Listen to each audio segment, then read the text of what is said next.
Good morning student. हम lesson number 5 अधिकार पढ़ रहे थे। तो कुछ पॉइंट्स का हमने कल डिस्क्राइब कर लिया था। आज जो बचा हुआ लेसन उसको हम कंप्लीट करेंगे। तो इससे पहले मैं आपको कुछ इन्फॉर्मेशन देना चाहूँगा। बेटा 1-2 दिन में आपके यूटी होने जा रहे हैं, उसकी डेट शीट आपको बता दी जाएगी। और सिलेबस जो है आपको पहले भी बता दिया गया था। फिर मैं आपको एक रिवाइज़ करवा देता हूँ कि आपका जो सिलेबस है पोल साइंस का वो लेसन नंबर 1 और 2 है।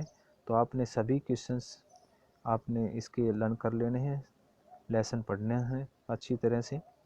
इसमें से आपके 20 क्वेश्चन जो हैं दोनों लेसन में से पूछे जाएंगे। एक क्वेश्चन का एक ही आपको मार्क्स मिलेगा। एक क्वेश्चन के 4 जो आपको आंसर दिए गए होंगे, एक आपने उसमें से चूज करना है। तो इस तरह से आपका ये यूटी रहेगा। तो आपको घर पे रहकर अपना जो है अच्छी तरह से तैयारी कर लेनी है। अब हम लेसन पढ़ने जा रहे हैं, अधिकार और जिम्मेदारियां। बेटा कल हमने अधिकारों के बारे में आपको बताया था कि हमारे संविधान में जो है अधिकार का वर्णन किया गया है। यदि अधिकारों का कोई हनन करता है तो हम न्यायालय में जा सकते हैं। अब अधिकार क्या क्या थे वो आपको डिटेल से हमने कल बता दिया था। अब अधिकार और जिम्मेदारियाँ देखिए, सरकार अर्थात संविधान द्वारा जो अधिकार हमें प्रदान किए गए हैं, तो हमारी जिम्मेदारी भी है कि हम उनका सही ढंग से पालन करें। ऐसा नहीं है हमें जो अधिकार है उसका हम मिसयूज करें। तो अधिकार न केवल राज्य पर जिम्मेदारी डालते हैं कि वह खास तरीके से काम करे, और बल्कि हम सब पर भी जिम्मेदारी जो है आयद करते हैं। उदाहरण के लिए एक टिकाऊ विकास का मामला लें। हमारे अधिकार हमें याद दिलाते हैं कि इसके लिए न केवल राज्य को कुछ कदम उठाने हैं, बल्कि हमें भी इस दिशा में प्रयास करने हैं। अधिकार हमें बाध्य करते हैं कि हम अपनी निजी ज़रूरतों और हितों की न सोचें। अर्थात हम अधिकार अगर हमें प्राप्त हो गए तो इसका मीन्स ये नहीं है कि हम अपना निजी स्वार्थ के लिए काम करें। हमारी रिस्पॉन्सिबिलिटी बनती है कि हमें अपने देश के लिए भी कुछ काम, अपने समाज के लिए भी कुछ जो है काम करने चाहिए। कुछ ऐसी चीज़ों की भी रक्षा करें जो हम सब के लिए हितकर है, जैसे पर्यावरण, जल संरक्षण, वन्य जीव। तो ये क्या है, ये इनकी भी हमें जिम्मेदारी बनती है कि हम जो है पर्यावरण को बचाए रखें, जल संरक्षण करें, वन्य जीव को बचाएं, पेड़ पौधे को न काटें, ज़्यादा से ज़्यादा पेड़ लगाएं। क्योंकि आपको पता है कि ओजोन परत की हिफाजत करना, वायु और जल प्रदूषण कम से कम करना, नए वृक्ष लगाकर जंगलों की कटाई रोक कर हरियाली जो बरकरार रखना भी हमारी जिम्मेदारी बनती है। सरकार के साथ क्या है, हमारी भी जिम्मेदारी बनती है। और पारिस्थितिक तंत्र का भी संतुलन कायम रखना हमारी जो जिम्मेवारी बनती है, जो हम सब के लिए अनिवार्य है। ये आम भलाई की बातें हैं जिसका पालन हमें अपनी भावी पीढ़ियों की हिफाजत के लिए भी आवश्यक करना चाहिए। आने वाली पीढ़ियों को भी सुरक्षित और स्वस्थ दुनिया पाने का हक है। इसके बिना वे बेहतर जीवन नहीं जी सकते हैं। इसका अर्थ यह है कि ऐसा नहीं है कि हमें अपने फ़ायदे के लिए ही जो कार्य करने चाहिए। आने वाली हमारी जो भी संतान है, हमारी पीढ़ियां हैं, उनके लिए भी हमें एक अच्छा पर्यावरण जो है उनको देना चाहिए, क्योंकि जो आने वाली पीढ़ी है वो भी अपना जीवन यापन सही ढंग से कर पाए। दूसरे अधिकारी अपेक्षा करते हैं कि मैं अन्य लोगों के अधिकारों का सम्मान करूं। अगर मैं कहता हूं कि मुझे अपने विचारों को अभिव्यक्त करने का अधिकार मिलना चाहिए, तो मुझे दूसरों को भी ये अधिकार देना होगा। अगर मैं अपनी पसंद के कपड़े पहनने में, संगीत सुनने में दूसरों का इंटरफेयर नहीं चाहता, तो मुझे भी दूसरों के मामलों में इंटरफेयर नहीं करना चाहिए। मुझे उन्हें भी उनकी पसंद के कपड़े या संगीत सुनने की स्वतंत्रता देनी होगी। मैं स्वतंत्र भाषण देने के अधिकार का इस्तेमाल अपने पड़ोसियों की हत्या के लिए, भीड़ को उकसाने के लिए नहीं कर सकता। अपने अधिकारों का प्रयोग करने के लिए मैं दूसरों को उनके अधिकार से वंचित नहीं कर सकता। दूसरे शब्दों में, मेरे अधिकार सब के लिए बराबर और एक ही अधिकार के सिद्धांत से सीमाबद्ध है। तीसरे, टकराव की स्थिति में हम अपने अधिकारों को संतुलित करना होता है। मसलन अभिव्यक्ति की आज़ादी का मेरा अधिकार मुझे तस्वीर लेने की अनुमति देता है, लेकिन अगर मैं अपने घर में नहाते हुए किसी व्यक्ति की उसकी इजाज़त के बिना तस्वीर लूँ तो ये एक गलत बात है। अब देखिए, ये जो बातें हैं इसमें आपको सभी को ये मनन करना पड़ेगा कि हमें अपने अधिकारों का मिसयूज नहीं करना है।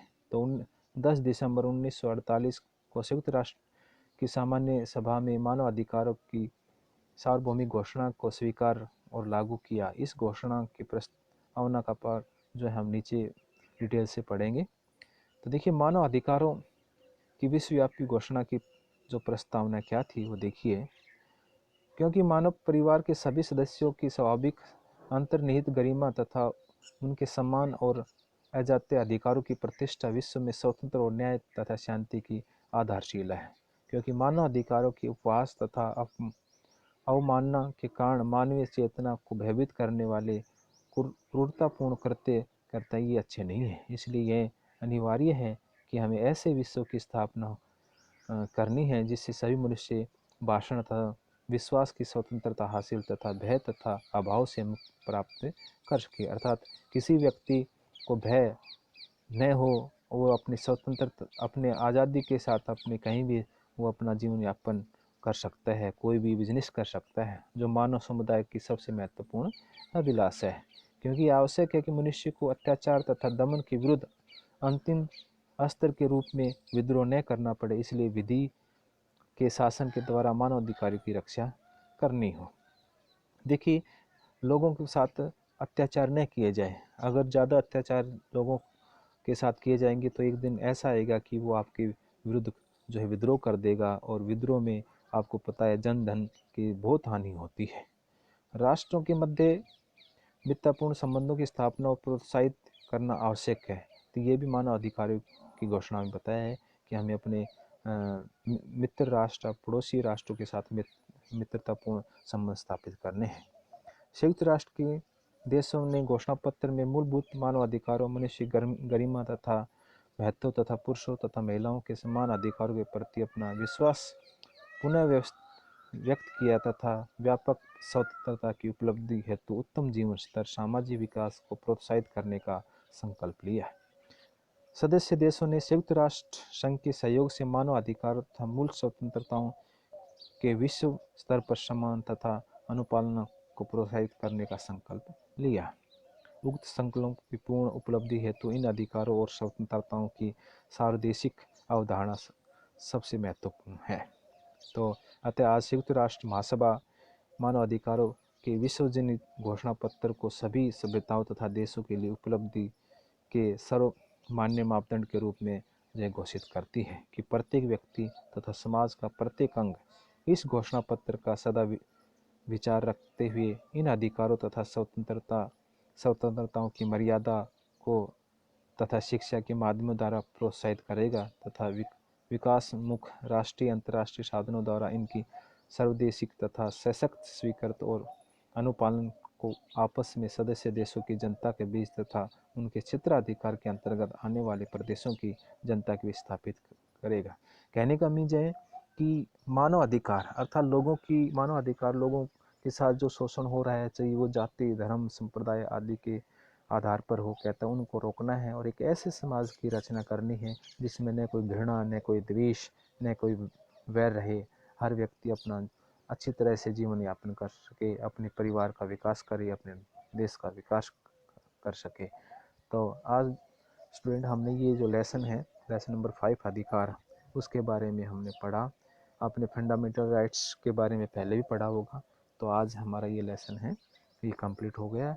तो मैं आशा करता हूँ घर पर रहकर आप इसको अच्छे ढंग से पढ़ेंगे और इसके जो क्वेश्चंस हैं उसको भी फाइंड आउट करेंगे। Thank you.